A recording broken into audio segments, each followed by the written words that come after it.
Alright, so here's our tabletop. Sorry I didn't get to show the glue up yesterday, but it was pretty straightforward. The big thing was just making sure that everything stayed flush through the clamping process. So I checked throughout and just made sure that nothing came out of alignment too much. There might be some slight drift in some areas, but that should all be taken care of easily with a plane. I did make sure on both ends that everything's totally flush, so we shouldn't have any issues with the supports or anything. Today we're going to focus mostly on cutting pieces for the legs and some trim.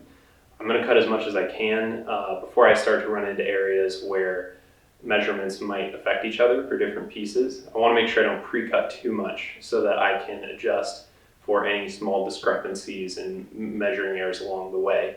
As long as I make sure that I'm cutting pieces that don't affect each other, I should be go ahead and push forward to that point.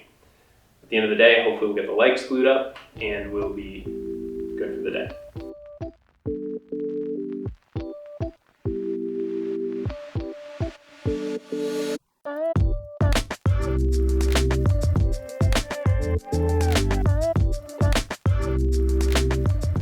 Here I'm starting to cut the strips that will become the legs. These legs are going to be 1.5 by 1.5 inches. The 4/4 white oak we're using is about 3/4 of an inch in width. So by laminating 2 of these strips together, we'll get our final dimensions for the legs.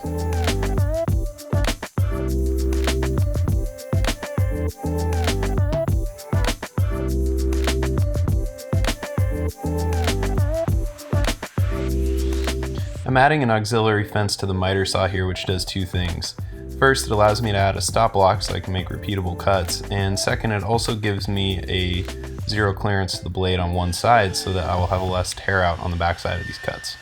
Right about here is where I realized that I wasn't going to be able to cut through this board. So, time to break out my totally not woodwork worthy handsaw.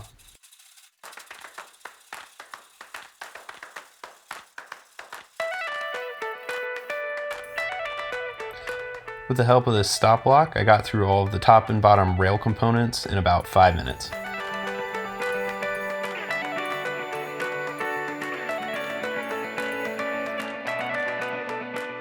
Yeah, I could have gone back to the house to check my plans, but why make things easy for myself?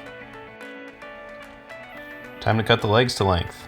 I'm being careful here to make sure I'm trimming off the rough end of this lumber rather than the smooth end that I've already cut.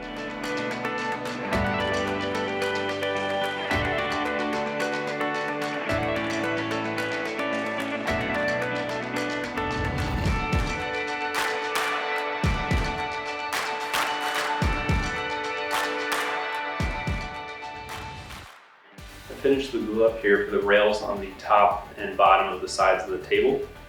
I glued all at the same time, which is why you'll notice I use so many clamps, as well as these clamping calls to distribute the load.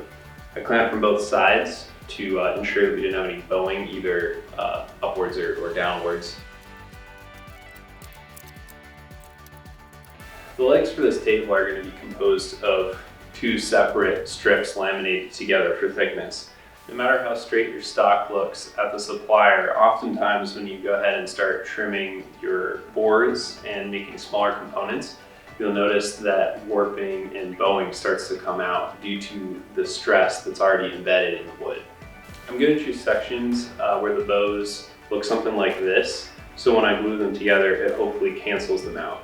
If I glue 2 together that are bowing in the same direction, we're going to end up with a leg that's not square.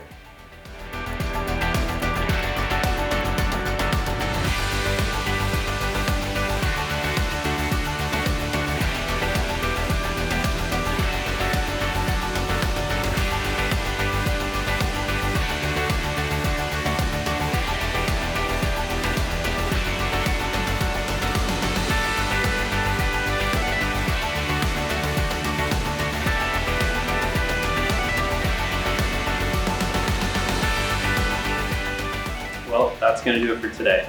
Thank you guys for watching.